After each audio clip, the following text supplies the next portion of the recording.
Please rise for silent invocation, followed by the Pledge of Allegiance.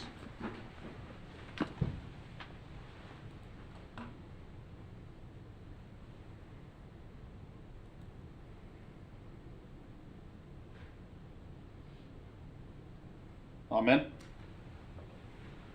I pledge allegiance to the flag of the United States of America and to the republic for which it stands, one nation, under God, indivisible, with liberty and justice for all. That's not a PowerPoint, that's a PDF. It's PDF. Will the clerk call the roll?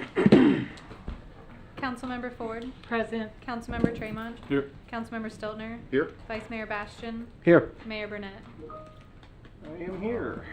And that brings us to, thank you, Shelby. Our workshop and special meeting is underway. Ordinance number 20-28 is first up. Okay. An ordinance of the City of Port Orange, Volusia County, Florida, amending section 5.04 of the city charter relating to the date for the primary election, providing for codification, providing for repeal of conflicting ordinances, providing for severability, and providing for an effective date. Move to approve ordinance number 2020-18. Second. We have a motion, proper second. Items open on the floor for discussion. Any questions, council? There being none, would anyone here care to speak to the item? There being none, back to us. Call the roll. Councilmember Ford. Yes. Councilmember Tremont. Yes. Councilmember Stiltner. Yes. Vice Mayor Bastian. Yes. Mayor Burnett.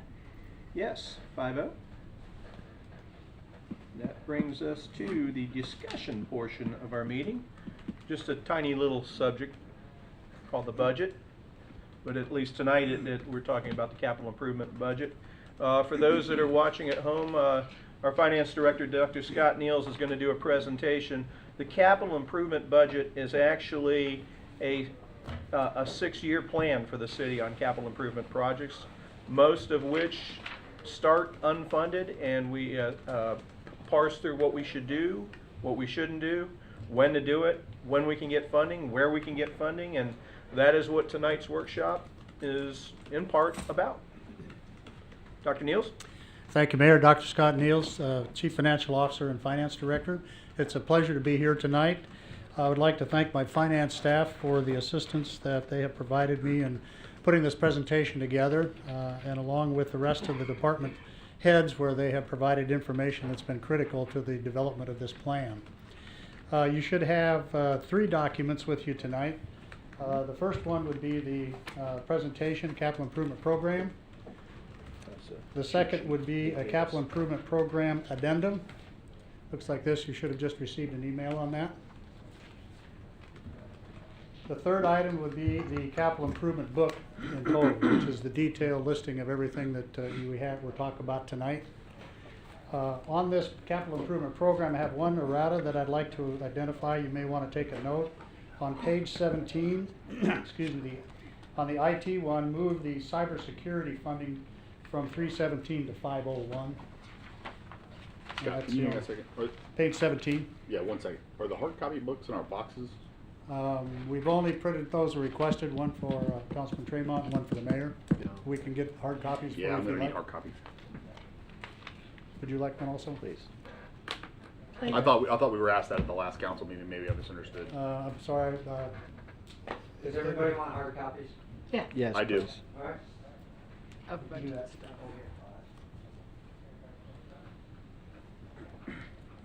You said cybersecurity improvements? Yes, page 17 to from 317 to 501. And I apologize again, Scott. Which book are you starting now? Because I'm sorry. trying to open. I'm talking about this one, the big one. Okay, The thank you. detail. Thank you, The sir. actual. Yes, sir. Okay. And then tonight, what I've handed out is a listing, and you'll also be getting an email copy of this, which shows all of the funds that we'll be talking about. Sometimes we throw out a fund name or number, and you may not know what fund that is or where it fits in our fund structure. So I felt that this would be helpful for you to know. So for example, if we talk about the 501 fund, that's down internal service fund down towards the bottom, and it's a data processing fund. So I'm hoping this will help you figure out where that goes. So this is Monica making you look good in front of us? It is. Okay. Yes. That's my fantastic finance staff helping out. Okay, so tonight we're going to start with hold on here.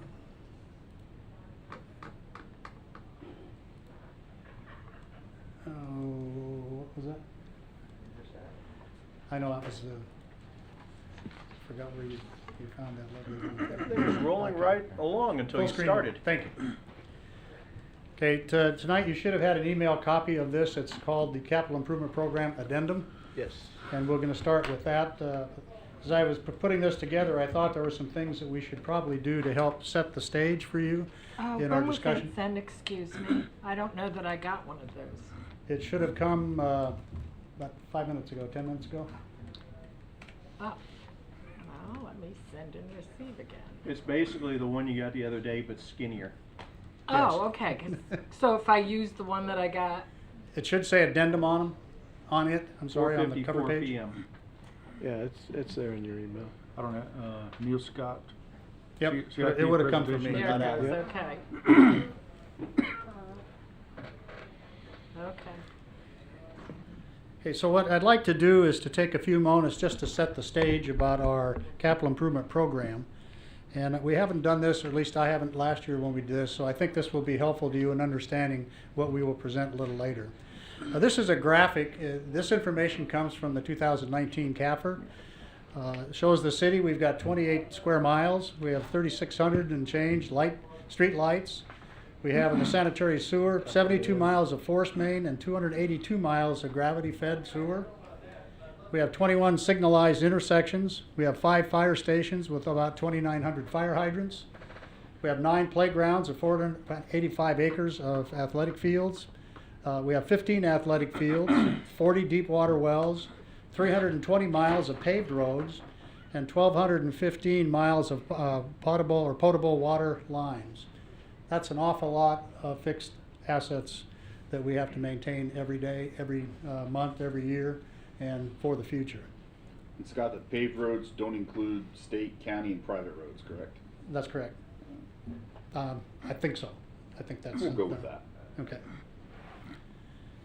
Okay, this is also from the CAFR. You may or may not remember seeing this. I wanted to point out, this is the total balance sheet for the city, $477 million of assets. You can see that 78% of those are made up of the capital assets. The rest of the bulk is our cash and investments at the top.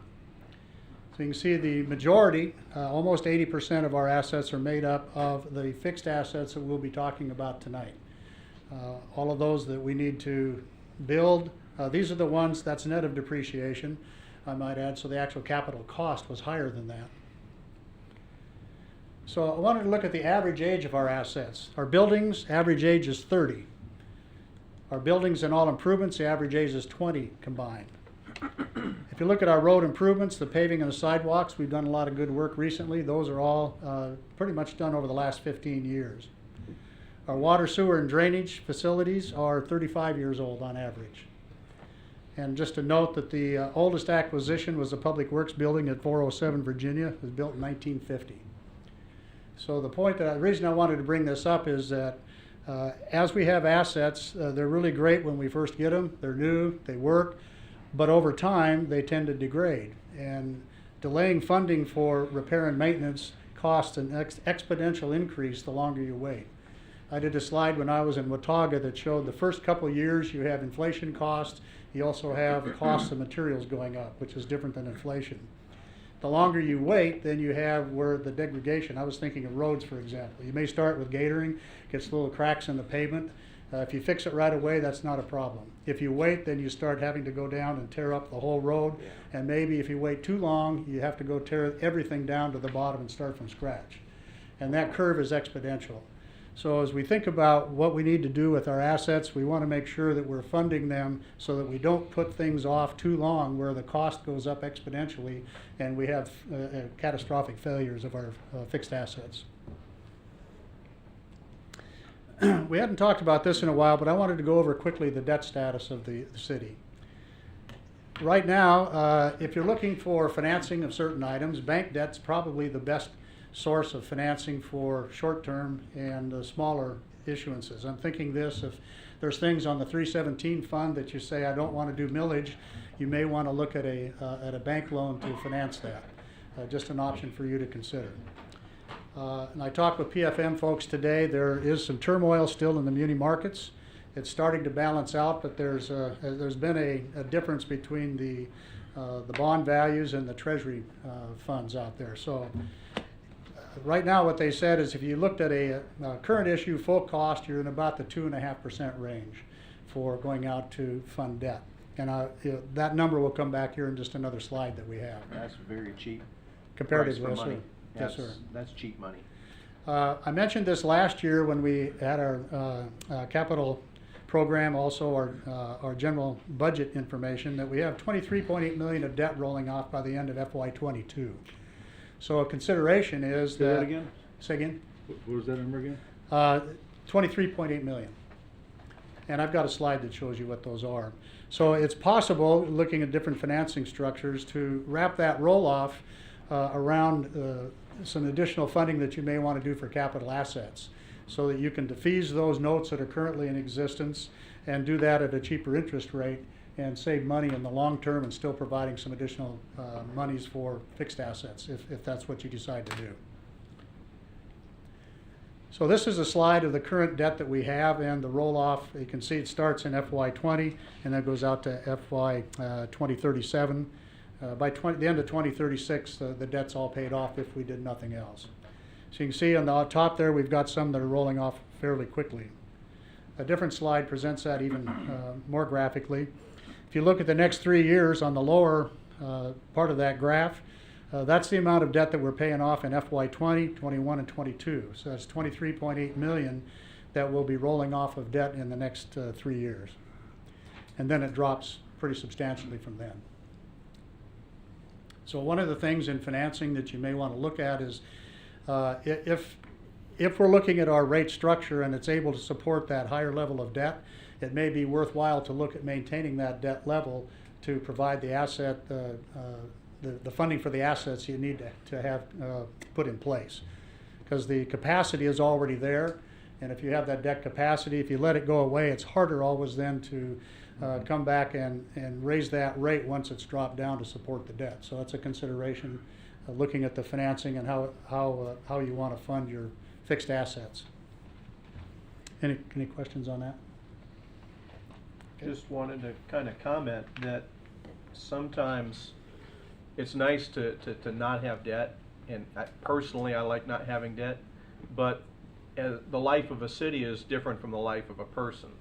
And we got to consider that if we did the things we needed to do to pay for everything now, the existing users of our services would be paying the price of something that somebody's going to use 20, 30, 40 years from now, and those people would have to pay nothing. So long-term debt, especially when you do it at a minimal interest rate, is actually a way of spreading out the cost for all the users over time, so everybody who benefits from it has to pay from it, instead of the current users having to pay for all of it, and somebody 10, 15, 20 years from now not have to pay any of it and maintain the benefit. So there is actual wisdom to long-term debt in that vein, depending on what it is, of course. Absolutely. Thank you, Mayor. Well said. This is, again, out of the CAFRs. If you want to refer back to the CAFR that you had, I pulled these out. This is the individual debt instruments. And you can see the current balance. And the reason I mentioned that rate earlier is you can see the interest rates on each of these individual debt components are, the first one, for example, just under 4%, 4 to 4.6, 2 to 5, 2 to 4. So the total of governmental debt is 32.6 million. And going over to the business type, which is the proprietary funds, we have a total of 17 million there, and there's 3 to 4.3, 3 to 5. And then we also have various state revolving funds. Those are at a much lower rate, 13 million at 1.2 to 2.6. So that's a question. Is there any, the governmental issue bonds that are at, say, 4%, can we renegotiate those at a 2.5? Is there any benefit to do that? It depends on the individual issue, whether it's callable. If it's callable, you can call it. The other way to do that is to defease it, which is where you borrow the money to pay off that 4.5 million, and you pay that back at the lower interest rate. You set a pot of money over here, and then that money pays off that debt issue. I'd be interested in knowing which of these might be negotiated. If they're at 4 to 4.5%, and you could, change it to 2.5. I don't think I'm interested in borrowing the money to pay them off. So our bond council in past years, since I've been here, we've refinanced 2 or 3 bonds at his recommendation, doing exactly that. And you talked to him today? Not today. This Got it. wasn't Toby. This Got was it. the PFM guy. Got it.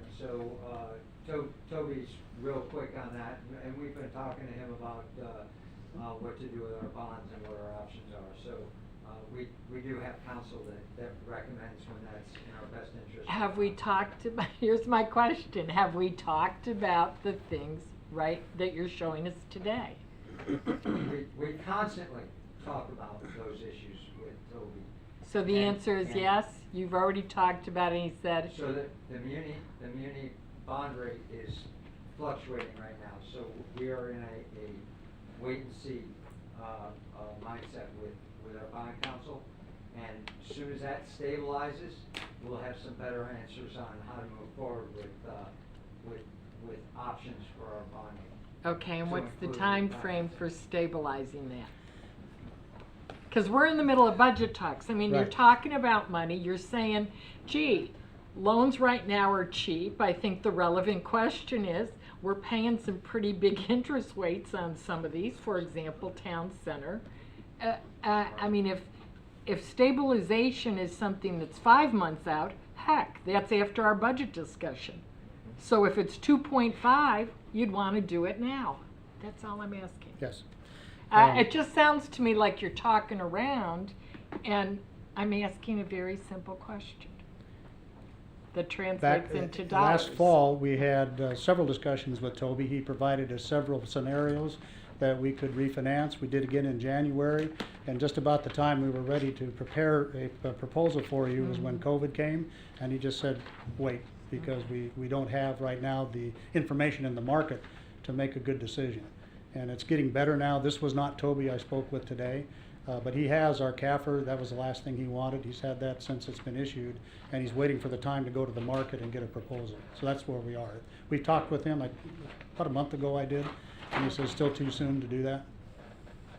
Well, when will we know? That begs the question. You see where I'm going with it? I see exactly where you're going, and I think that the problem is we're in a very dynamic environment, and if we chomp at the bit right now, we might be making a decision that might be short-term good but long-term bad. Okay.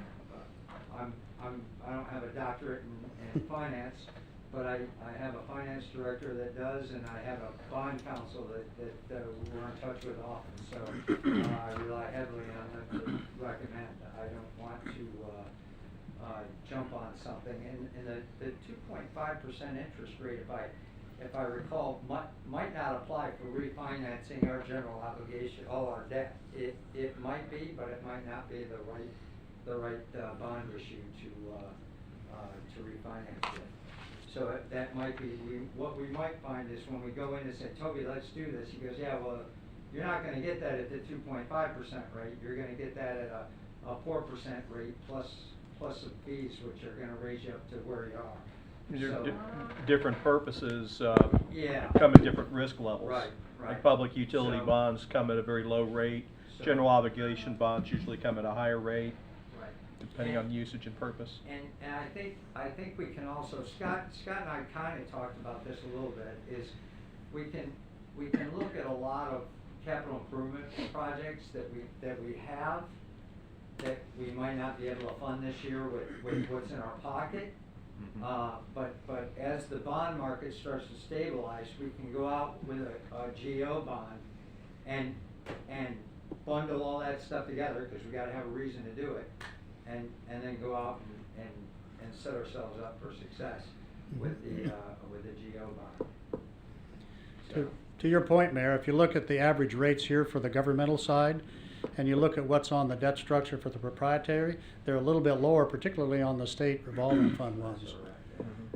So that's the kind of thing and the main thing we need to look at is what our capacity is, our debt capacity, and what the revenue streams are going to be.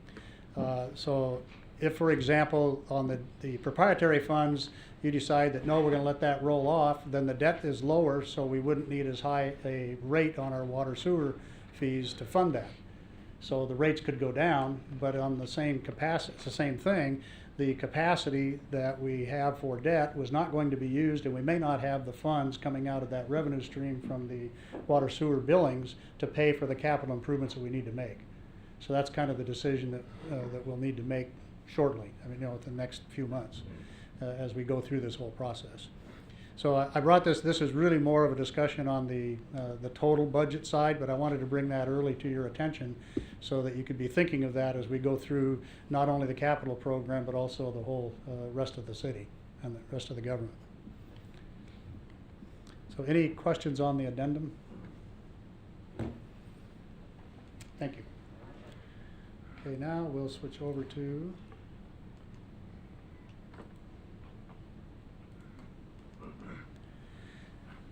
now in this particular presentation, we were planning on giving you the first 23 slides as our presentation, but we also added several other pages of extra documentation for your perusal.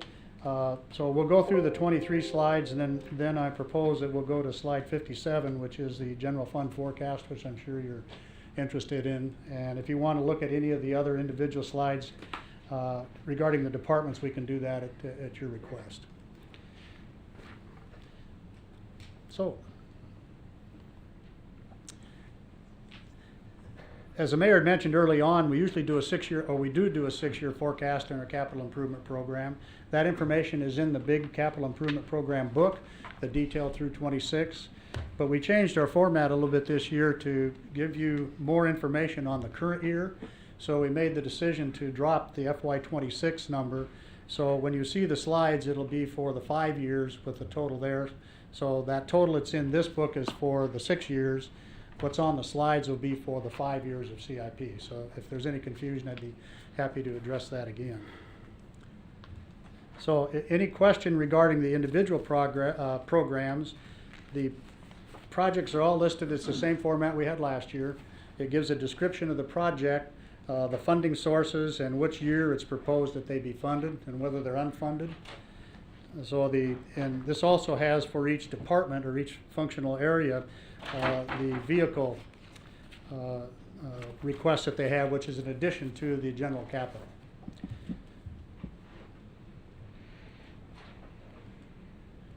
So just a reminder of the goals. The current city goals are Goal 1, public safety. Number 2 is infrastructure, and that's why I'm spending so much time on that specifically one. Goal 3, quality of life, economic development, fiscal sustainability, and organizational excellence.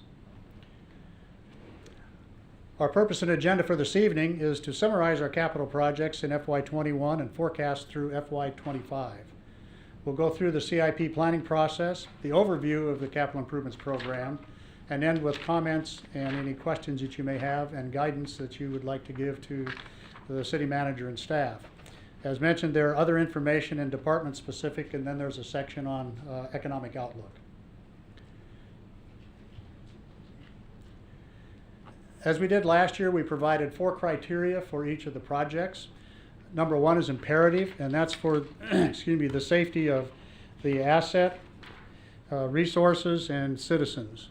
So that's the city manager's ranking on each of these and the department's recommendation. Number 2 is essential, we'll lose money if we delay. Number 3 is for efficiency and effectiveness, and number 4 is desirable and nice to have. So you'll see those particular rankings throughout the capital improvement program information. So this is the community or the capital improvement program planning process. All of the ones with the check marks we've already done. Each of the departments has prepared their presentation and briefed that to the finance team and then briefed that to the city manager. As a result of those comments that we received back, we now have this presentation and the capital improvement book, as you see, in draft form. As you'll see at the last item down there, August 4th, there'll be a council public hearing to adopt the CIP in concept, and the deadline to adopt that program is August 15th. So today we're at June 23rd, the CIP workshop with council. In the capital improvement program in FY20, we had a total for $16,064,000 in FY20. For FY21, it's about the same. The mix of funded and unfunded is about the same. So for the total 5-year planning forecast, there's $136 million worth of capital projects. Go back to that Oh, just yes, a sir. second, Scott, if you don't mind. Sure.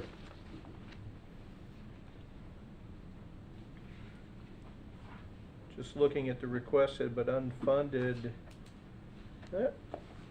those numbers are roughly 85% funded. That's really not horrible compared to some years that we've come into this. And I've got a slide that shows that percent So coming we've up. got some people searching for money out there. Jake? Good. Thank yeah. goodness for Amanda No, I and wanted- TPO. Yeah, no, I wanted to, I've seen funding percentages in the 50s and 60s in some of these years, and that's tough. There's But I wanted to bring that, Mayor, truth be told, knowing the situation we'll be in this coming year, we kicked a few things that would normally be in this year's request to Mhm. the out years to kind of soften the blow, or at least this year's blow. Yep. So, well, all the same, even the out years look pretty good, so I just wanted to bring that to attention. That kind of stood out. Okay, this slide is a broken down by department. So you can see that it usually is that way. The public utilities has the greatest proportion of the request, almost 11 million for FY21 or 67 million for the 5-year planning horizon. Again, a total of $136 million for the 5-year planning horizon. And again, as the red note up there, this includes funded, unfunded, and contingent. So this slide is a graphic representation of the one that we just have. The public utilities is just under 65% of the total. The next largest there is community development at 10.2%. And to Mayor's question, this is the FY21 funding. 72% of the projects are funded either through the general fund or through other funding sources.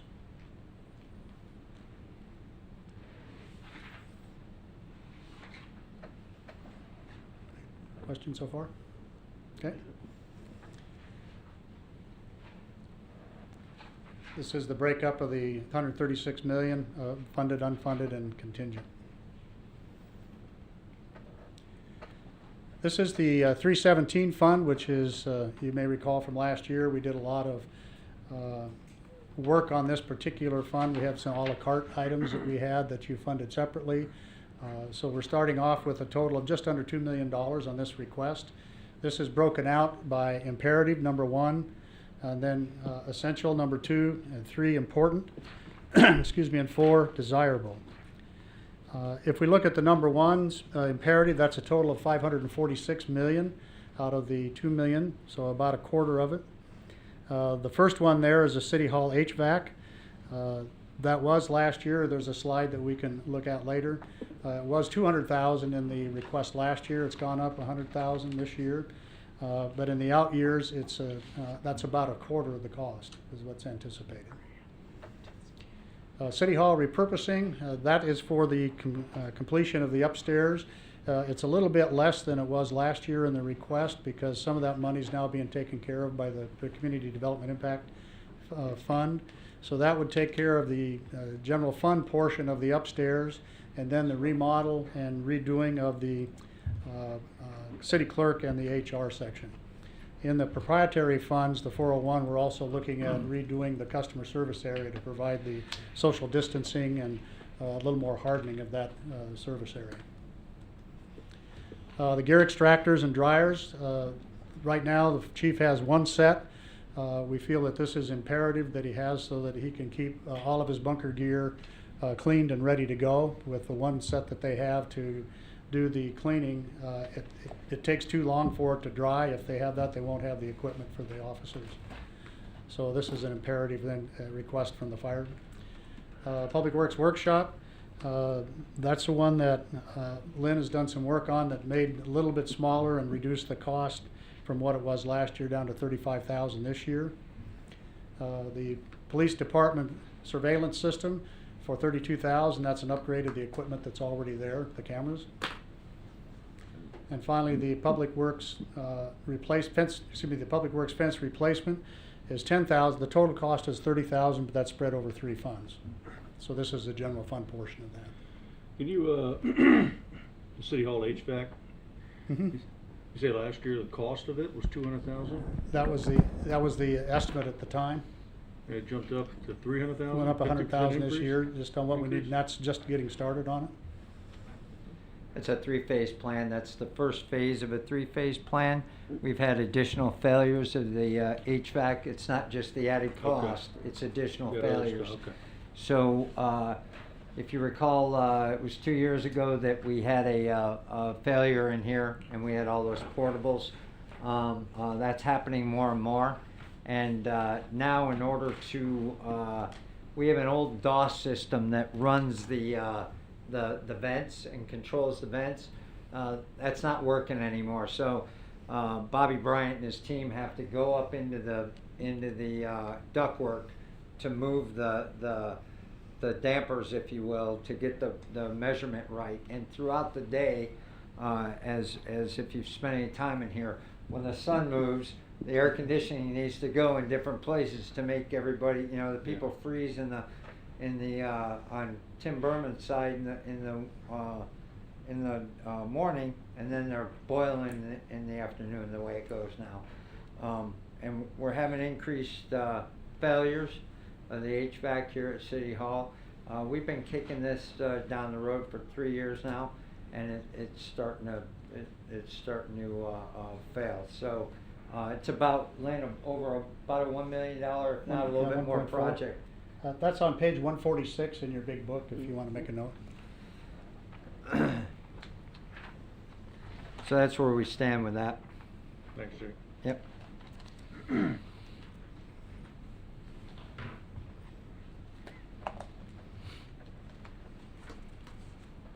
I do not recommend holding your questions to the end. This is a workshop, so yeah, bring it out. While you're thinking there, Public Works has a total of $1 million, Community Development $500,000, Parks and Rec about $330,000, Fire 44, and IT 32. So that's a breakout of the departments.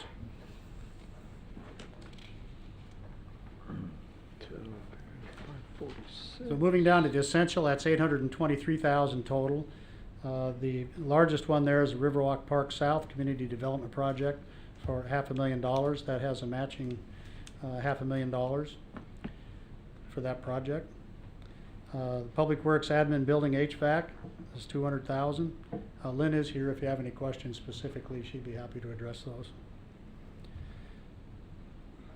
Those are the two. I do have one sort of question about, on some of the resurfacing for Lynn.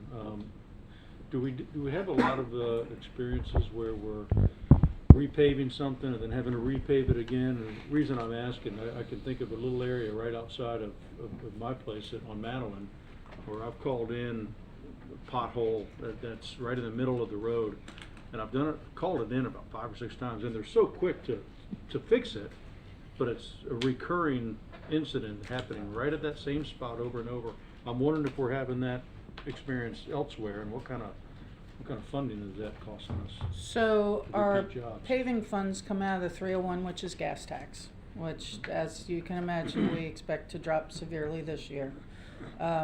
So what we do is we have a road assessment. We use that road assessment on a scale, and we're using that assessment to develop our list of roads in priority based on need. I know the pothole that you're talking about. We were waiting to see when we were going to get that turn lane squared away, which we have, but there's an issue. But the Sure. contractor is taking care of that. Madeline is on the list. I don't know exactly where it is at this particular juncture. I do not believe it's in 21, but I believe it is in 22. I can confirm that. And do we have, just a follow-up, do we have some sort of warranty with the companies that are paving, that if something breaks again, or gets busted up again, So are they we- coming back and fixing it? Yes, we do. But when it's a pothole repair like the one that you're talking about at the corner of Clyde and Madeline, that's been repaired by Public Works staff. So when we do pothole repairs, we do that in-house. So warranty is on us. If a contractor repaves, then yes, we do get a warranty. It's generally, I think, I'm not 100% sure, but I believe it's about a 1-year warranty. Okay, and if we're doing it So- in-house, then we're, So but to kind of get to the crux of your question, the pothole repair is a Band-Aid until Madeline gets redone. So, you know, a pothole is only as good as the care after you put it in. It's not the same material as the road. It as soon as it starts being driven on, it starts to depreciate or degrade real quick. And we find ourselves going the same potholes a lot till the road gets resurfaced. So I don't think you're going to see any relief in that pothole, other than call us. We'll do our best to fill it in every time. so it's a it goes Band-Aid south. until the whole road is That's paved, correct. at least in Yeah. that particular area. Yeah. That's correct. And we have a few of those in the town that we keep on getting calls on. But yeah, as she said, our contractors, when they resurface. I don't think we've had a lot of No, issues with them. we have not had any issues with our contracts. Willow Run was done this year. Yeah, That was a good. major project for us. Yeah. We've also done, I think, Looks about great. 15 streets other than that throughout the city that we've repaved this year. Well, it We've looks just great. released the next list of roads for the paving company. They're getting ready to mobilize in the next 3 to 4 weeks to start the next round of paving. Says you can always get some liquid Flex Seal from Yeah. TV and just pour it in there and patch it temporarily. I've been seeing some really cool ads on Facebook about concrete just being smashed down. But no, and I knew those were minor things, but if we're having a bunch of them, then it, of course, adding up in cost. But no, Certain. I appreciate the explanation. The other paving that you see on your list there is the city parks. The biggest portion there of that 202,000 is the boat ramps. And we have some photos that were added to your presentation to show you the number of repairs that we've done on potholes down there. And it's to the point now where we could be down there every day and fill in potholes until we really get in and do some work on that parking lot and change the way we do things down there. That is just, we spend a lot of time down there, potholes. So Is that it was more one of our cost-effective? areas that we were asking for. Is there a reason we do that in-house instead of contract out for that? Well, pothole repairs is just that. I mean, the contractors are not gonna come out, they'll charge you a small fortune to do small pothole Just repairs yeah. versus coming through and down at the boat ramps, we're actually looking at making a concrete ramp because the salt water is just, no matter what we do with that pavement, it's gonna tear it up. When those boats are coming out of there, especially the larger boats, and they make that turn to come out of the boat ramp, it is just tearing that pavement up. So we're looking at doing concrete down there as part of this particular project.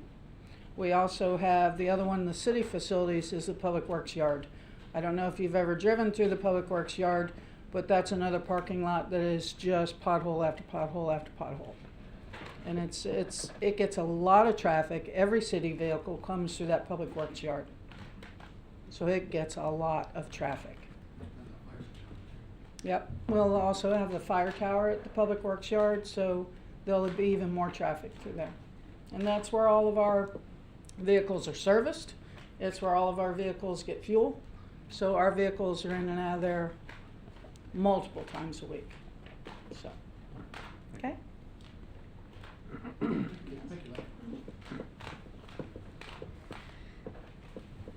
Those are the only ones I wanted to point out on this chart, unless there's any other. Yes, ma'am. Let me ask a question, maybe this is a Jake answer. Riverwalk Park South, to what extent will our doing it facilitate or perhaps be at cross purposes to a proposal to develop it? I mean, in your mind, is it gonna facilitate it? Or is it also on the other side of it, if somebody comes up with, Right. you know, a proposal that's a little different, is it gonna be for not for naught, Yeah, I'm but with really ya. cross purpose? It could be, ma'am, and I think the conundrum we face is, we have this wish to keep moving forward on Riverwalk, and then we have this wish to have somebody else, you know, do that for us, right? That number goes away if somebody does it for us. We have some leverage there. We're in conversations with these guys, and so therefore I'm kind of doing it in parallel. If we can get somebody to do it, we'll get them to do it.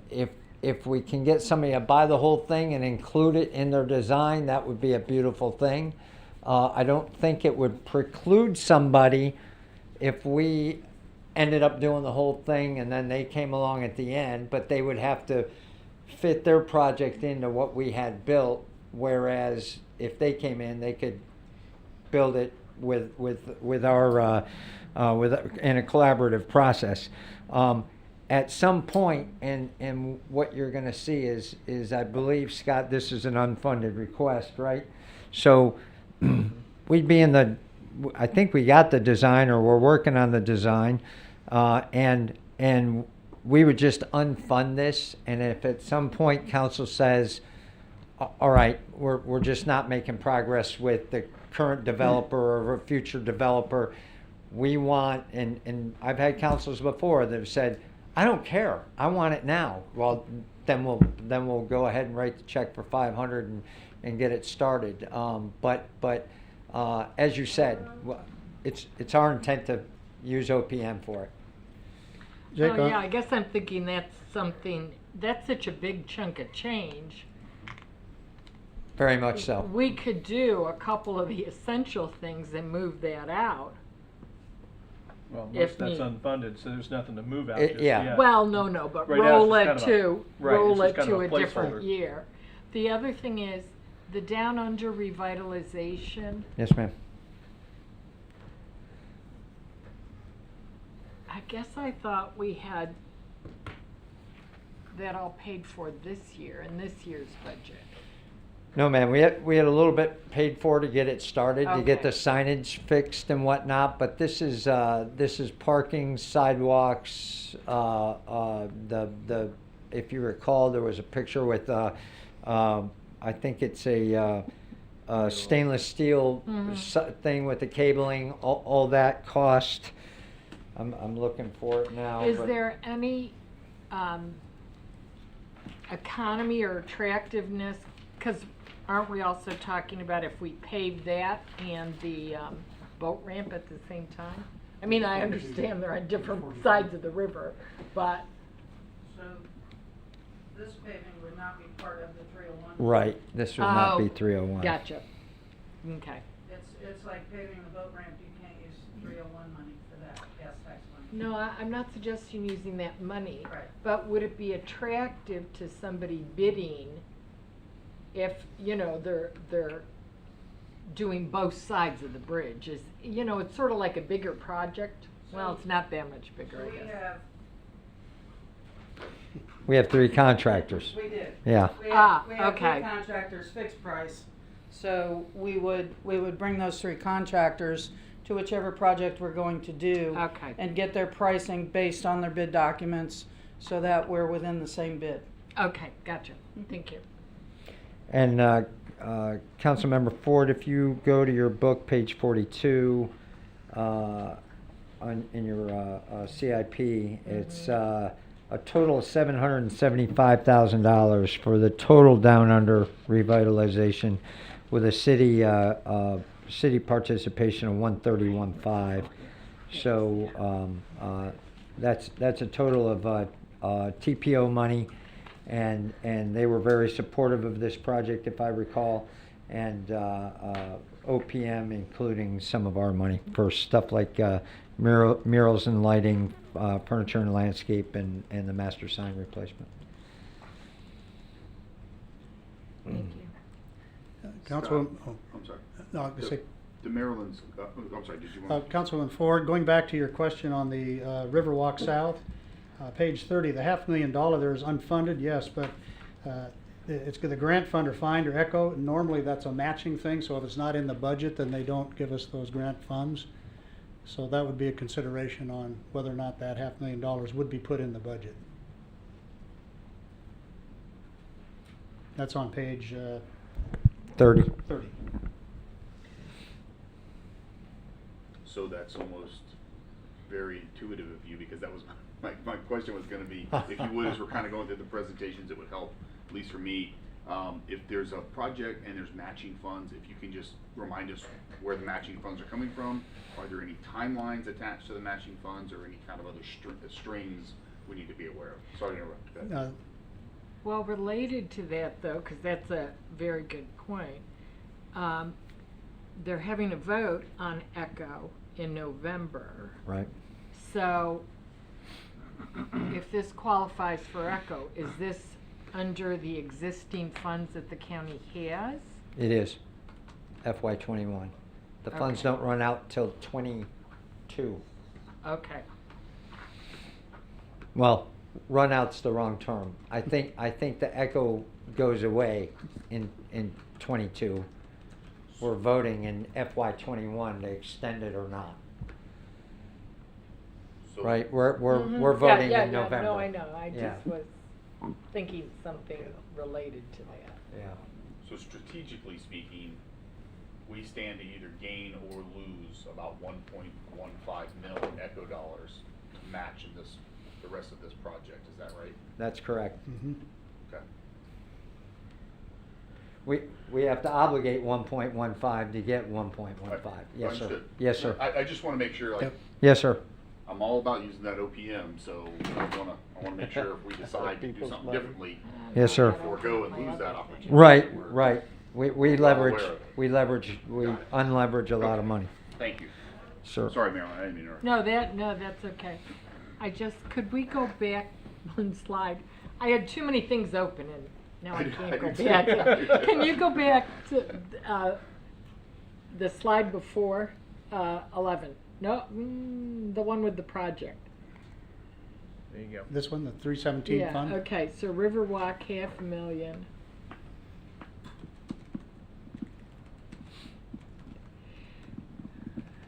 I just want, is this a single year project or multi-year for Riverwalk? Which one? Riverwalk Park That's a South. multi-year project. This is for this particular fiscal year. Okay, well, I'm back on the idea of the ECHO funds. Yeah.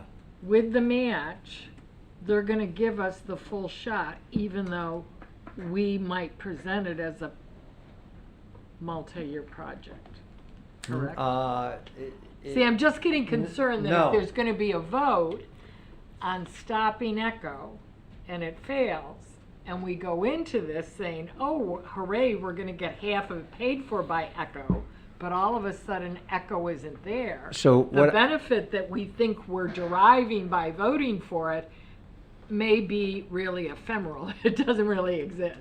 So as I understand it, last time I talked to Susan and at the county, that there is ECHO money left on the table every year because the Right. cities can't match. And we've got our $400,000 for 2 years. So there's still money in the ECHO fund. And they don't expect that money, even if it doesn't get reinstated, they don't expect that money to dwindle to zero Okay. right away. Okay. So 100% guarantee, no ma'am.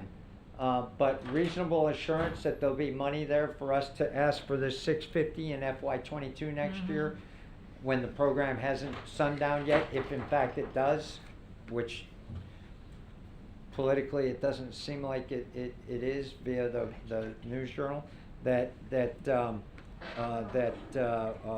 odds of us getting that money are above average. Okay. but no guarantees, ever. Thank you. Any other questions on the 317 fund?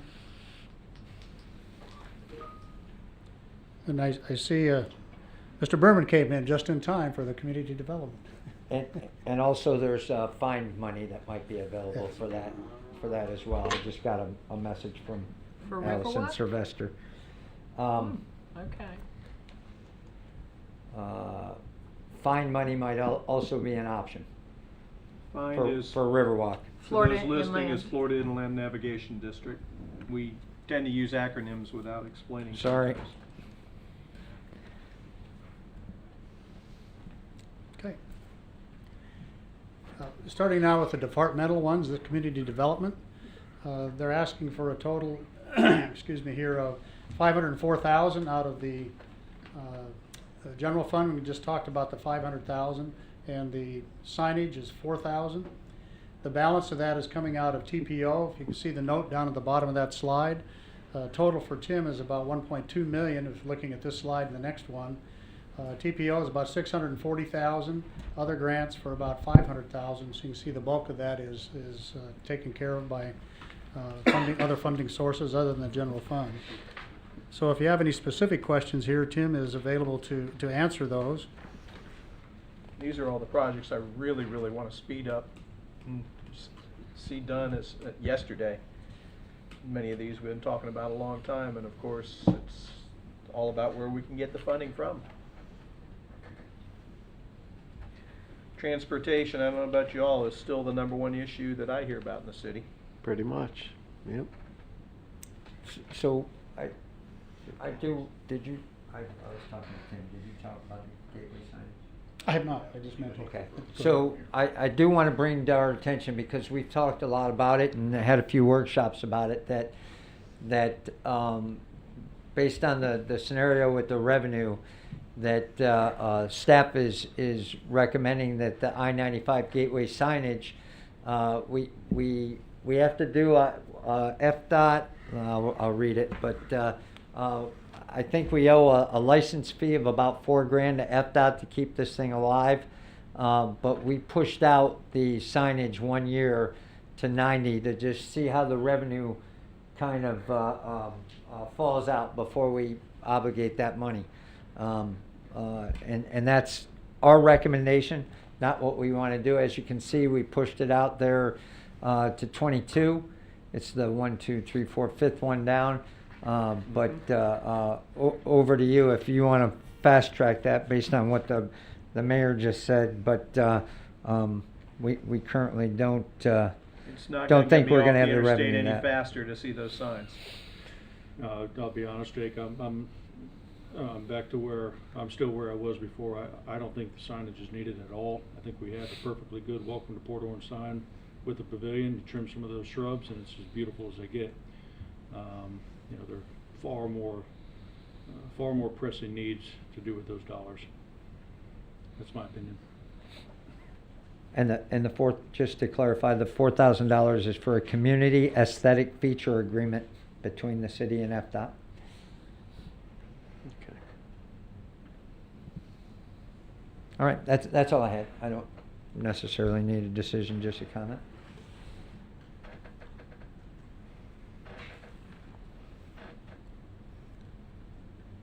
There is a continuation slide for community development if you would like to proceed. Okay. Again, the total you can see for, on this slide is $2,000 from the general fund. The Down Under revitalization, that's split $2,000 and $18,000 from TPO. So a total of $1.2 million, as I mentioned earlier, from other funding sources, and $506,000 from 317 fund.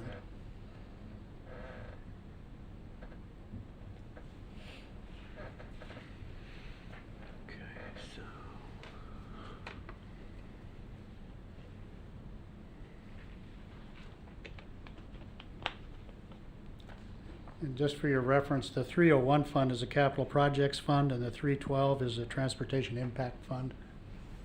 So I gave you a little cheat sheet there, so you can look.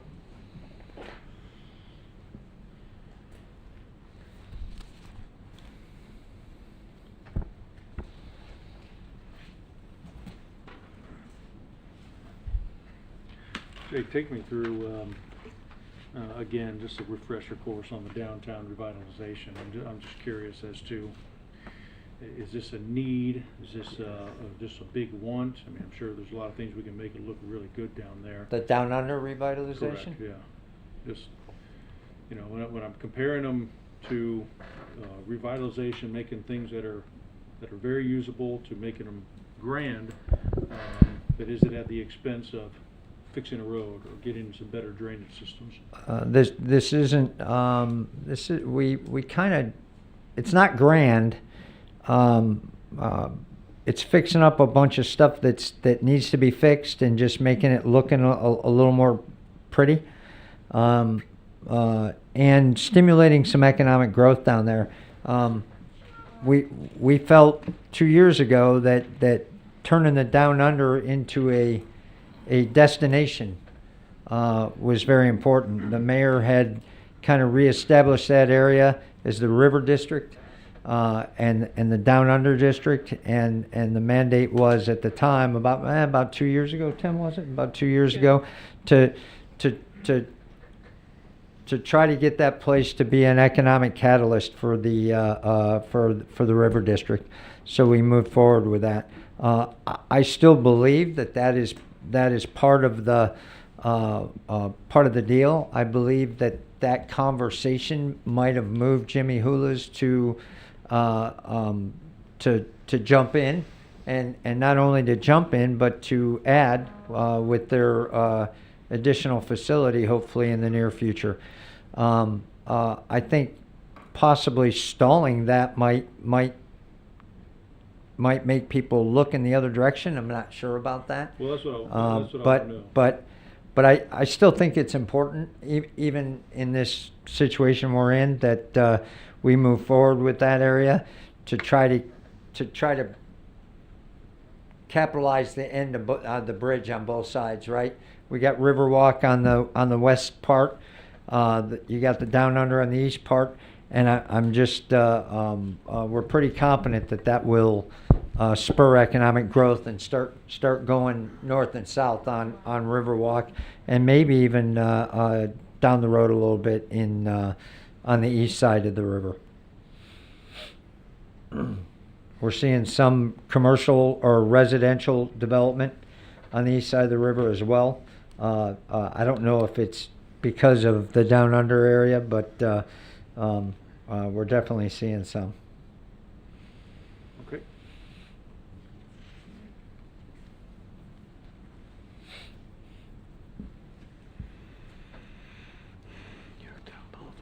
Can you talk a little bit for the down under? I know we're not in fiscal year 22 or 23, but the 67,000 and the 120. What pieces are those? Hold on a second. And then 24 is 42. 568. Thank you. 42. So the question again, please, ma'am? The down under revitalization in Yes, the ma'am. out years. Yes, ma'am. 22, 23, 24. Those are pretty big numbers.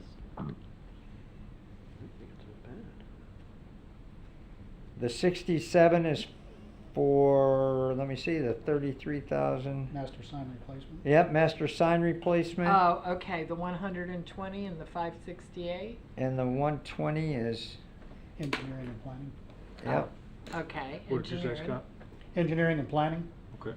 and the 568, 500 for sidewalks, 30 for murals and lighting, and 38 for site furniture. Okay, so There you that'll go. be the okay, There you thank go. you. And again, I think Councilman Stiltner asked for the breakout, so you're getting 576,000 is TPO funding. Right? Mhm. 576. Of the 775 total? Yes. Perfect. And would the For TPO? murals possibly qualify as eco? Cultural? Arts? I don't think so. I don't know, Tim. Yeah. We're looking into different ways to basically grant funding for the murals. Yeah. pretty much everything that's up there, we were trying to find ways to get grants. And just for the CIP, we had to kind of put the cost in. Yeah. But we were trying to get someone else's money to pay for a majority of everything else out there. Well, in case that goes away, maybe you want to move up the murals. We're gonna hit Art House for a lot of fundraising. We're not sure that, Or some that donations. It would qualify. well, no, Artists murals doing can't, the work. murals can't go too quick because the murals have to be designed and approved by FDOT. And as we've seen with everything else that we've done with FDOT, it doesn't come in a week or two. So I think our short-term fix was uplighting, yes? So uplighting is, I think, already been approved, but we can just, throw some green and orange lights or whatever color we want, and then go for the murals of whatever. So you've raised it, so the murals on I guess the overpass on US 1 in New Smyrna, Yes, ma'am? would those have been approved by FDOT? I believe they were. Okay. They used to look good. They need a little relivening. I'll let Colin know next time I talk to him. Actually, if I remember, I think the high school or some art group in New Smyrna Well, that's why- did those for free. Yeah, that's Yeah. why, but I was curious that FDOT had approved that. Any other questions on community development? Okay, moving forward, fire and rescue. This is one we talked about earlier, the $44,000 for the gear extractor, and the balance on the training, facility tower. That's coming out of the 311 fund of the fire impact fee, and the $16,000 is coming out of the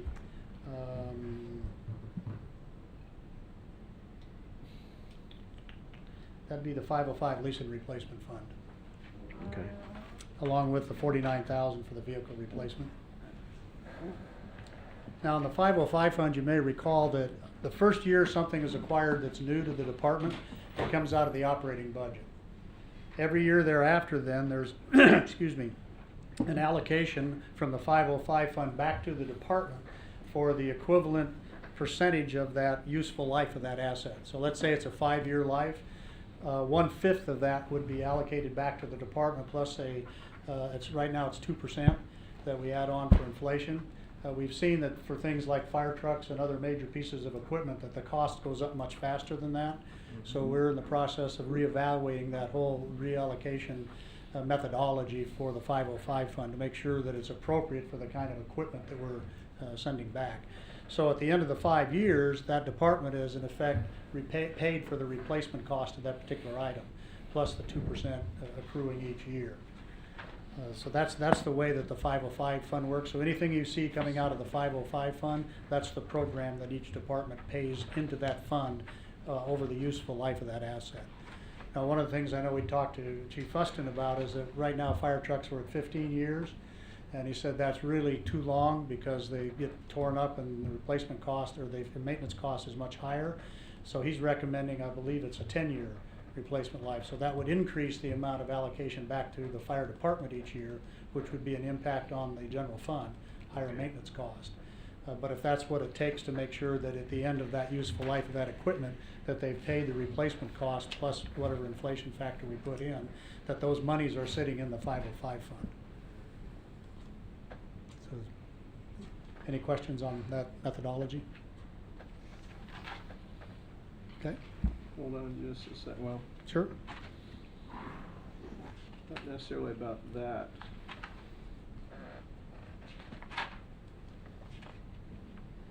Thought I had a page fold. The Rescue Company Unified Command Post Apparatus. All of $1 million. I got a little sticker shock on that one because that costs more than a fire truck itself. Pretty close. How is that going to be equipped? I do not know. I don't know if Well, Chief Huston's available. Funny thing, the chief there he wandered is. in. Ah. Chief is here. See, I didn't see him. You snuck in. Chief? And I know that's not in 21, it's out in 22, but all the same. I'm sorry, good. Ken Fuston, Fire Chief, what was your question? You weren't paying attention, Chief? Yeah. I just want to make sure I know the question. Is that what it is? No, I wanted you to elaborate on, in 22, the rescue company unified command post apparatus.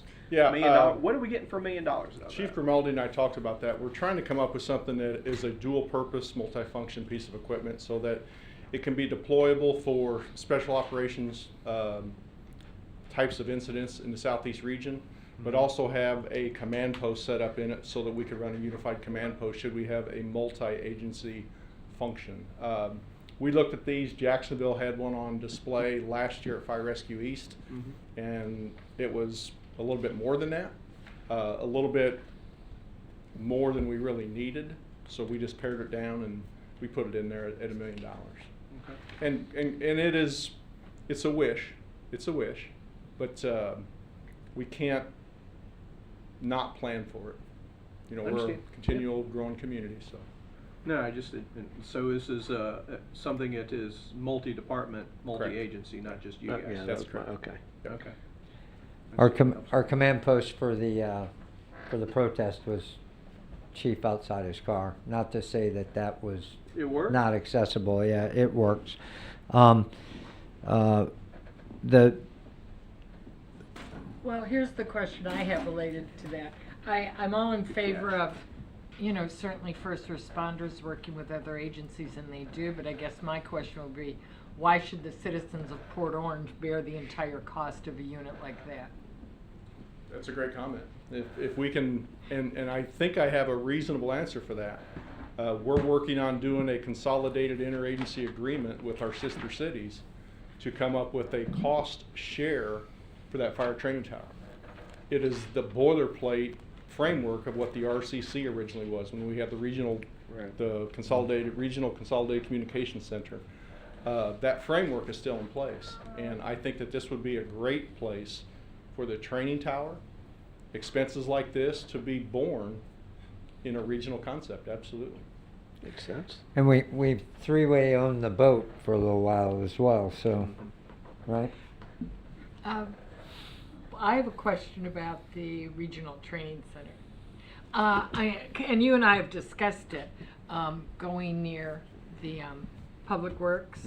And I guess my only concern is it smart having a place where that you're going to set on fire that's near a lot of industries and residences? Well, we're not going to have live fire in it.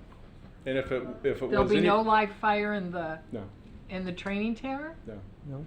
They're too difficult to build, too difficult to construct. The ongoing yearly inspections of a burn building make it very cost prohibitive. If we do anything in there, we would have propane fired heat, but it wouldn't be considered live combustibles that we would be burning to create heat. So does it fake fire? Is that what you're saying? We would have synthetic smoke, yeah. We would have synthetic smoke okay. to smoke the vision out. Okay. But if we had any props, they would be typically their LP liquid propane would be like a car fire prop or a kitchen fire prop. There's various props that can build out there to simulate actual fires. Isn't propane combustible? I don't No, know it's enough flammable. about No, fire, but it sounds Propane like is flammable. It's flammable? Flammable. Okay. It'll give them a means of training in high heat atmosphere without the fire And that danger. doesn't pose a damage to getting out of hand anyplace? No. Okay. This is a red iron building with metal cladding. There's no combustibles inside the building. Okay, and then I do have one other question. Also point out that our last training facility, training tower, was in a residential neighborhood for 3+ decades. Station 2, that training grounds was in, at Leisure Villas basically for all this time, and that the You last. never set that on fire. Oh yeah, we had a burn building there. No, we had a burn building there, and actually built a couple structures that we burned during a fire prevention week in October. So it saw a lot of use. The last several years it couldn't be burned in because it had the maintenance of it. It wasn't approved to burn in the last probably 6 or 7 They years. require annual inspections and engineering, and as often as we do live fire training, we had the opportunity to utilize the Gray property We still have the opportunity to go out once or twice a year to the Volusia County Fire Training Center. So ours will be more tactical, skill-based training and not live fire training. Okay. And then my other question is on the ALS transport units. So 270,000 buys us one, Yes, right? that's correct. Okay. And we have had more demand, but are we making money to cover our costs? Is it sort of a break-even proposition? Because again, it's one of those things, I understand that we're helping out the county with the care agreement, but if it's causing our costs to go up astronomically at some point, Well, I've should got we the be finance bearing it? director right here with me, and we can agree to disagree, but I can stand here before you and say that I don't think the program will ever be cost neutral. Oh, I don't I think understand that that. we'll ever make money on it. Right, And I'm that's not looking to make That's not why money. we got into it. Right. We got But- into it for the service to our community. But, well, but then at some point I have to say, at what cost? And so it's my understanding we get compensated, and so what does that equation look like in This terms fiscal of- year, we're averaging, I think, 37,000 a month. After all expenses. Okay. The check that comes to the city of Port Orange, from October 1 to current, we've averaged about 37,000 a month. Working part-time, 50% of the time. So that pays for We're- another vehicle? We're doing really well. Okay. Yeah. I just want to make sure that there's, service at what cost, I think. I don't want is to. I don't something want to we have represent it ask. like it's a money tree. Yeah. But we're paying our expenses. Okay. And we're only doing it half the time. Okay. We have an opportunity to add 50% more service should the council want us to go in that direction. And we can get you a financial assessment of what it would end up costing. This is an FY '22 buy, so we got a little bit of wiggle room on that. And I suggest that we kind of show you what it would cost per year to go 24/7, 365 with additional people Units. and equipment. Okay. And I think it also gives us a chance to further assess what we're doing. Absolutely. One of the things I think as we do that is difficult to assess is that most of these medical calls we're answering are calls we would be answering with a unit anyway. So it's kind of hard to measure the cost benefit. It's like we're sending a unit, we have to pay to have people go, but now we're transporting, we're recognizing revenue. So it's kind of hard to measure. It's like, well, how much are we gaining and how much will we be saving by not having an ambulance when we're still responding to these calls? Yep. Other than the fixed asset. Definitely been in service.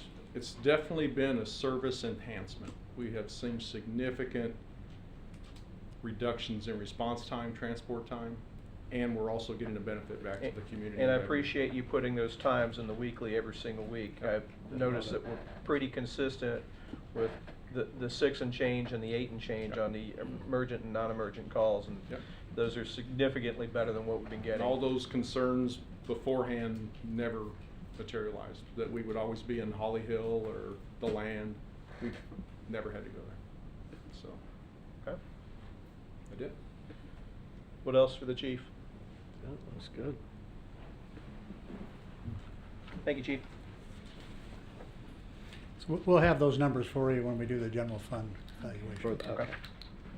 Can you include the cost of it? Yes. And then what we're doing, and I'd like to know where the excess, because we budgeted a certain amount, but if we're making revenue here, I'd like to know where the excess funds goes into. All Any- excess funds it'd be in- fall to fund balance. It'd be in the general fund revenue and just Yeah. fall to fund balance. All excess for I got every you. project falls to fund balance. Okay, information technology, just one for the police department surveillance system. We talked about that earlier in the 317, the 32,000. Okay. And there are some other non-general fund sources. Again, the 505, which is the lease and replacement fund, and then the 501, which is the IT fund. It's operated under the same idea. There's an allocation from the 501 back to the user departments. So you can see the 102,000 comes from the 501 fund, or the combination between the 505 and the 501 fund.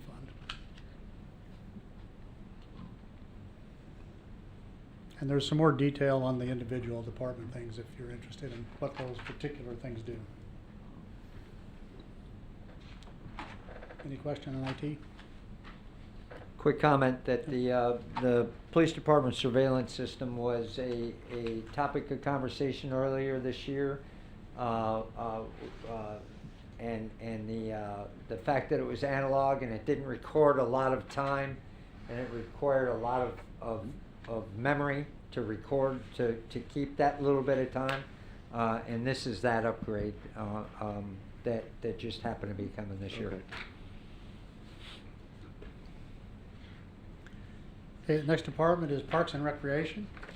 See again, this the vehicle replacement is the other source, 32,000, but the bulk is a ball field lamp replacement.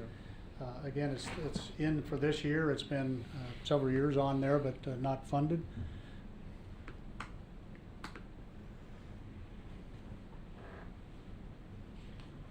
I had some notes on some other things there, Sure. including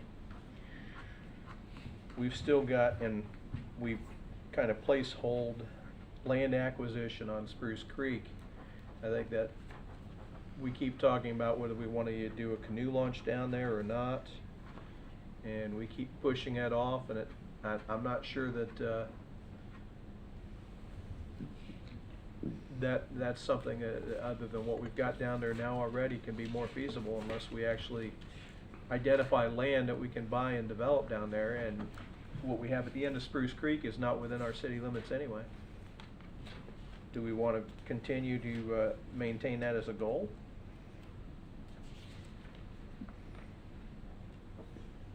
And I'm talking to the four of you up here. Repeat your question, Mayor, I'm sorry. I was making a note. Land acquisition on Spruce Creek. It's unfunded. I don't even have to look to know that it is in fiscal year 2025 of $1 million. It's just always been one, and we've been carrying that as a council for as long as I can remember. Before my time, yeah. Long before, maybe even before me, for the last 10 years, of the idea of having a canoe and kayak launch on Spruce Creek. And really, unless we have something where we can target and say we want to develop it, the only thing we've really done is at the end of Spruce Creek, the simple kayak launch we have down there now on land that we own as a city that is outside of our city limits. And I'm not sure that unless there's something identifiable that this is something that is even viable beyond something that we're going to do. Didn't we get a lot of pushback when we talked about doing something down there anyway? Oh, every time. Residents don't want it, but they're. 4 years ago, 4 years ago, there was a property next to the school that we went out and looked at and Okay. had some grant money available. We could have bought it, and we had a I don't know if it was a workshop or a regular meeting, Yeah, I remember but we that. talked about it at council, and it was brought up as part of a CIP, and that was when Kent Donahue was here. Yeah. And we decided not to go forward because we couldn't even make the Russell property work at the time. Yeah. So so that property is subsequently sold to a private resident and transition. So that property is no longer available. Okay. And I know there's some movement in Cracker Creek. I don't know where and when that's going to happen, but you know, there's options out there, but they all cost a lot of money. And Yeah. And your conversations about parks and ball fields and things of that nature have directed my attention to leave this on because you haven't asked to take it off, but to direct my attention to keeping the kids in the fields. So. Yeah. And just to clarify, when we're talking about Spruce Creek, the river and kayak launches, we're not talking about the kayak area that can be launched at the dead end of Spruce Creek Road. into Spruce Creek. We're talking about. That already exists. Right. That already We're exists. talking It's about already a possible- unimproved kayak. Another spot, Yep. if you will, yeah. Off of Williamson. Yes, sir. Or Taylor. Via Yeah. Cracker Creek somewhere. Those Well, were we the go two. to Oh, Bobby, yeah. we go to Bobby Ball's house for that. I mean, we Well, just- that's, Yeah, Bobby will. I think he only charges like $5 and you get a hot dog or something. he's always at work, he's never at home. I think that's a good idea. $5 a Mayor, we've car. got 10 minutes left in our we scheduled got time, time. so I'd like We to got- quickly we got a go little through bit. the remainder here, if that's okay with you. Got a little bit of time. Yeah, we got 10 minutes. All right, just, Scheduled time. council, consider whether we want to keep that in or not, and Okay. say no. Proceed. I could Okay. get rid of it. Yeah, I'd say dump it. Put it to Fields. Okay. If you need consensus, I'm good dumping it. You can always add it back on. Yep, Down things the road. change, yep. Okay. Ship it down the creek. That's 4. We have consensus. 5? Okay. Copy. Put more money in the pothole fund.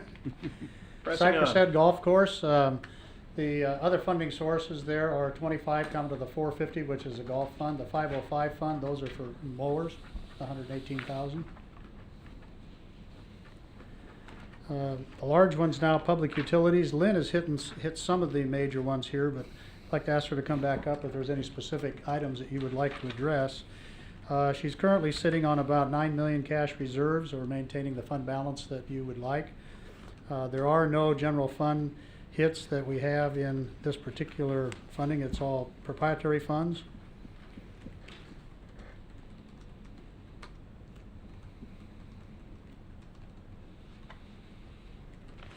So it appears right now, at least the fee structure is supporting is not supporting our current needs, but we'll address that at another point. Is there anything that you would like to have Lynn address? Okay. Moving down then to Public Works, which is the General Funds Department, General Fund Department. You can see we have $1 million there in the general fund. Lynn had already talked about the resurfacing items. The City Hall HVAC has been addressed. The Public Works HVAC has been addressed. The City Hall repurposing. The maintenance building, that's one that we have not addressed before. The fence replacement we did. And Lynn, I don't know if you want to mention the police impound lot and the reason for that at $50,000. Any questions on that? Well, let's go ahead and address that, because that was the only thing that I was unfamiliar Got it, with, Lynn? to be honest with you. All right. Lynn Stevens, Public Works and Utilities. So the impound lot. So we're proposing to relocate that impound lot over on the Gray property next to the police department, so that A, it's under better security surveillance, B, it's more accessible to the police department, and C, it provides them more of a structured area so that they can protect the evidence from the impounds. We got enough capacity on site to do that there? We do. Just need to build it. Okay. Lynn, is this a building or just a cover? So it is both. It's going to have a building so that we can actually put some of the vehicles that are impounded inside so that we can protect evidence. That's part of the concerns that they have with the facility they have now. They really don't have the facilities to put the vehicles inside a building and protect them. They're covered with a tarp. We're also going to put like a carport type area for some other impound vehicles that could be left outside but need to be kept out of the weather, because right now they're using tarps to cover them. You might want to talk about City Hall and those two. So the other item that you have on there is the city center tunnel. So we want to evaluate options on what we could do with that tunnel to make it safer. It's cracking. It's becoming a problem. We're concerned for public safety when people walk through there and run their hands across, especially children. We have some major cracks, and we're concerned about that tunnel structure. So we're going to look at some alternatives. So the $20,000 is for us to actually look at alternatives, do an evaluation. We're actually going to do some test areas and see if there's something different. We're going to provide council all the options, and then we'll come up with a final solution. So that's our plan with the One of those options might tunnel. even be removing the tunnel and just leaving the walkway? That is correct. Yeah. We're looking at removing the tunnel altogether and just putting a stairway down to the center, We're looking at just removing the dome portion, leaving it open, but you're gonna need something up the sides to help protect so people don't throw things over into the roadway. So we're looking at a couple different alternatives. And then We can also add the need to do words, some. Welcome to City Center along there. We could, Just we saying. could. We also want to evaluate the structural integrity of that walkway. It has been hit by a couple of vehicles throughout the years. So we need to look at that as well. I got a bigger car, what do you want? I would be good with just removing the whole thing, not even doing a study, just get rid of it. Again, that's what we wanted to do, is provide you all the options and let council tell us which direction you wish us to go. So if you want, we can pull all the pricing together, give you all the options, and then you can tell us which way you want to go with it. Or you could save us the 20 grand and tell us to get rid of it. Sure. $20,000 to come up with options? Well, we do have to do some structural integrity of the structure. I mean, if the structure is not sound, that pretty much takes care of some of your options. How much would it cost to tear down? How much would it cost to tear down? That I don't know. Okay. I'd have to find that out. I think Okay. I'd like to know that before I say ixnay the study. And Sure. It costs more to tear it down than it does to do the study. I'd like to know that information, but certainly I want to put that in our. We're still pockets as gathering all something that to consider. information so that we can provide that to you, so we know which I'd be way to fine go with it. coming down now, to be honest with you, too, and just have. Then the we can do walkway that in the going house. on. Save 20 grand at the end of the Yeah, day. see, I Just have one of those truck drivers come by I like mean, you I did like last the look year. of it, but for 20 grand? I'm gonna have to prefer- Is hold this off something that we on take making a that vote? decision now. Sure. So, I got some serious safety concerns with that, because I think the tunnel provides a really good safety element for our senior residents and handicap residents that have to park in that lot, not to have to cross in front of traffic and come Yeah. straight over into the Mm-hmm. building. So- So, I'm gonna wanna think that through Okay. pretty significantly before I say, That's why let's it's good create to another know. pedestrian crossing at City Center where there's already a bunch of people looking at the lake and the ducks and the dogs and all that stuff. So I'm not quite ready to go there. I wanna see some options on that. Sure. I know there's a lot of different definitions for handicap, but keep in mind our handicap parking is right up next to the building. And most handicap people don't use the steps to get across the tunnel. However, I'm with you from a safety perspective, Yeah. regardless, walking across the street can be, Well, for everybody, actually. yeah, absolutely. Well, I think, Tim, did you get hit? Yep. So, You got hit in the tunnel? No, not in the tunnel, from the, Oh, okay. right out there. walking across the Years ago. street. Yeah. How badly Don't did you do that. damage the car? We kept them anyhow. So, I mean, not to be the naysayer, but walking across the street anywhere is gonna be dangerous. But at the end of the day, $20,000 is a lot of money, I'm okay with getting rid of it. We Again, don't we'll- need to make this decision right now. We'll Let's be get the providing information. you all the options, and before we spend the first dime, we're gonna be gathering more information before we look for that final, blessing for money. Thank you. The other item that we have on there that you haven't seen before is the Public Works shop roof and interior repairs. We'll be able to provide you some photos of that. If you recall, about 2 years ago, we did the roof replacement on the Public Works admin building. We did not do it where Fleet Repair is. So this is the roof for Fleet. If you've ever been in our Fleet building, they have that spray foam on the roof that's starting to fall off in sheets. The roof is leaking. And again, building was built in 1950. It's time to do some major upgrades and repairs for that building. Built to last in those days, that's what I heard. I'm sorry? They're built to last in those days, that's what I heard. So another item on our list is the DHL Annex fuel pump and canopy replacement. That item was part of the Annex rehabilitation a couple years ago. However, that was pulled from that construction project due to funding. So that canopy and that fuel pump still need to be addressed behind the Dorothy L. Hugel Annex. How does that rank in terms of priorities?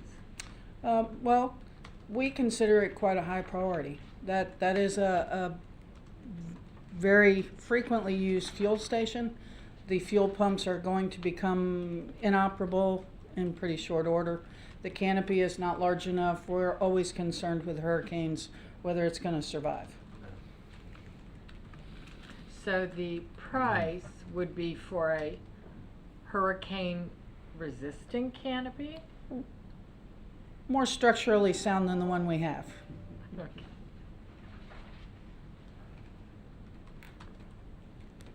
Any other questions for me? Oh, that's good. I'd like to add one thing on this. The City Hall repurposing, last time we brought this up, Councilman Stiltner asked for a assessment of City Hall and whether we should spend the money to repurpose, or should we look at an addition, going up, going out, bulldozing and starting from scratch. Lynn did that assessment. We can't go up. We all know that there's a pad available or the right ground available to build an addition off to the side.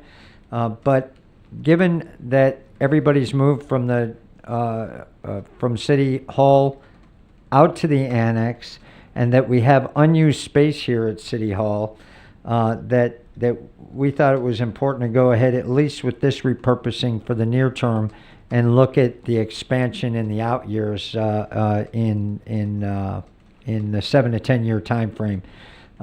Having said that, if I can get Lynn to execute some quick contracts, we might be able to get the pass-through money from the state for COVID to pay for most of that $125,000, and we'll do that if we can get to it in time. It's got to be It's got to be done by December unless they give us an extension, which I'm hoping for. But that's going to be tough to do. But most of these projects are safety of staff from an active shooter incident, which happens to also be safety of staff for COVID protection. So we would be able to use that money to get a lot of this stuff done. So that's what we're looking for that repurposing. We might be able to pull that forward and get that done prior to December. I'll keep you apprised as we move along. One last slide in our formal presentation is for stormwater. Again, there are no general fund impacts on this. The largest item in that is the drainage pipe R&R. Some of the notes we had that Virginia Monroe is now 25% in. House Street is out for bid, and Sweetwater Hills is starting soon, in a week or so.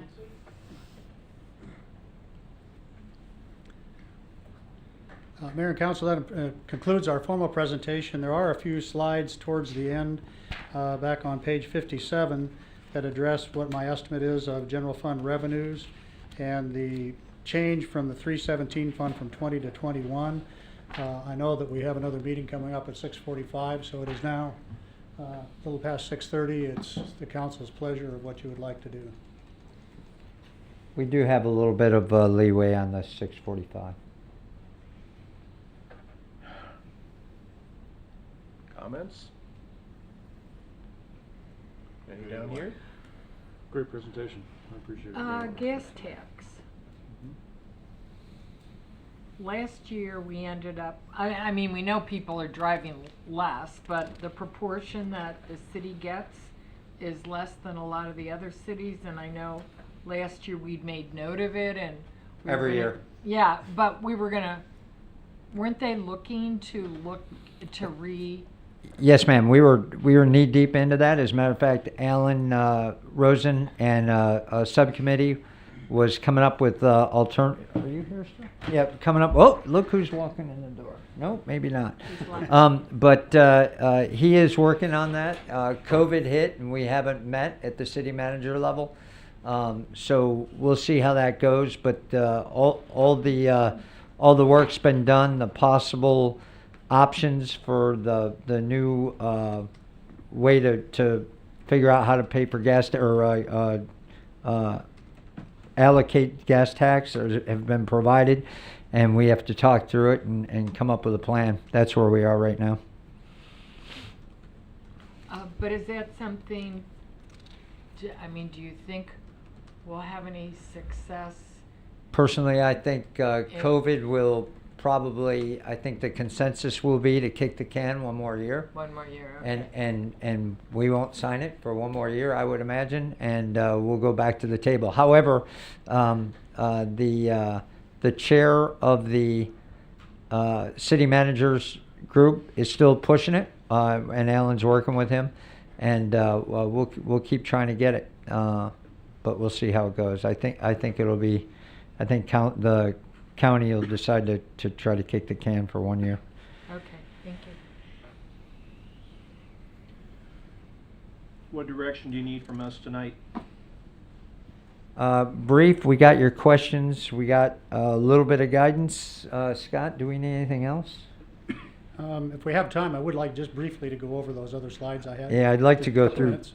yeah, I If- think I know 57 you through need a break 60 are before the important. next meeting, so. You've got 78 seconds. Why not? 78 Press on. seconds.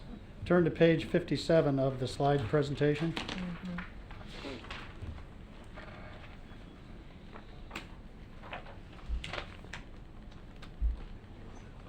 Yes.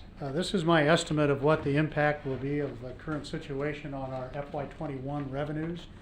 The largest of that is the $1 million hit from COVID. Most of that is coming from the state revenue sharing. I've estimated 15% decline. It's a little higher right now, but I think that'll level out. So I think 15% is kind of the consensus of the finance directors in Volusia County of what that impact will be for next year. It might be higher, might be lower. Utility tax, electric, lack of business use, Are that's you- down a I'm little sorry, bit. Are you have a slide you're looking at? 57 in Oh, your I'm sorry. diagram? Is it up on your screen? No. Oh. Corey, can you put it up on the screen, please? Slide 57? Okay. There we go. There we go. Sorry, Thank you. I Thank you. didn't notice it wasn't up there. So there's a few other items there that I think will be reductions in the revenue.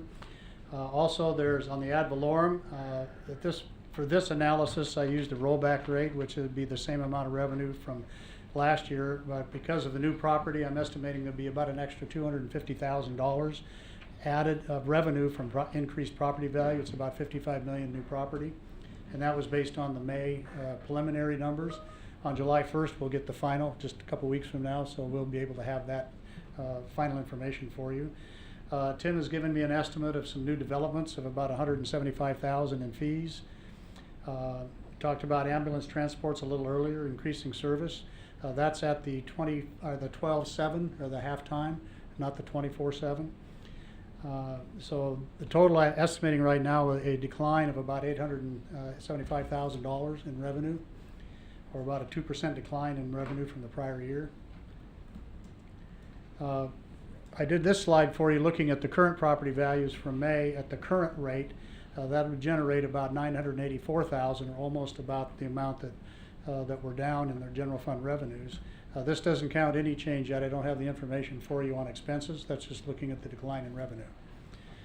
So at this rate, if you decided to keep the current rate, the value of 1 mil would be just under 350,000, or 1/10 of a mil. 350. And this slide, I'm not going to go over for time, but you can see the reconciliation between what we requested on the 317 in FY20 and what's at 21 and beyond, and the reason for the change. And there are 2 slides there. So I wanted to bring that to your attention for consideration for the ongoing budget discussions. Appreciate the revenue assumptions, the quick look at that. So with that, I'd be happy to answer any other questions, or time for bio break, if that's what you'd like to do. Anything else? If not, Any sticking points in the CIP that weren't brought up? At some point, just a quick comment. I don't expect it to be done this necessarily this year, but in future years, it might be interesting to take some of the constants that we see in our annual citizen survey. I like how we apply essential, desirable, all that kind of stuff. But at some point, some of the consistencies that we're seeing year after year after year after year in our citizen survey that are clearly evident and a considerable amount of them, we should try to have some kind of correlation in this discussion that, hey, this is something we're seeing at certain percentages or whatever. I'm not sure how to how I'm trying to Flooding phrase all in that. traffic, like flooding in traffic.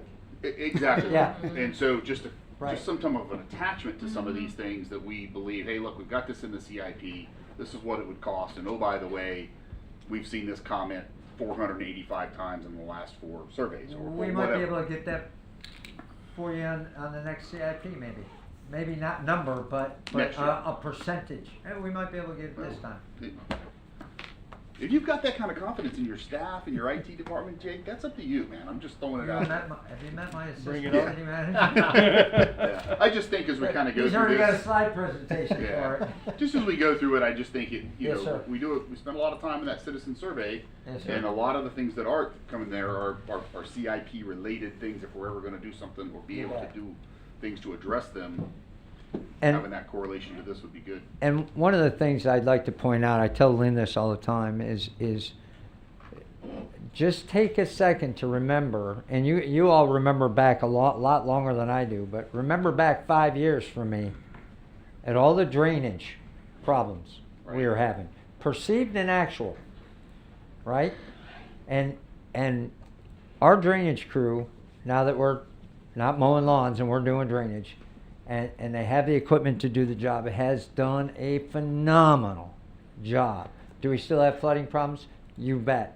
But water's flowing in the right direction now, or we got a project to do it, and it's been phenomenal. So that is one win-win from a citizen survey to boots on the ground. So, but yeah, we'll try to get that for you, if not this year, next year. Mayor and Council, it's been a pleasure to present to you tonight, and we look forward to your comments and continuing to get what you would like. Thank you. As the song goes, we've only just begun. And we'll have hard copies Tomorrow. How soon? Tomorrow? In your inboxes tomorrow. Thank you.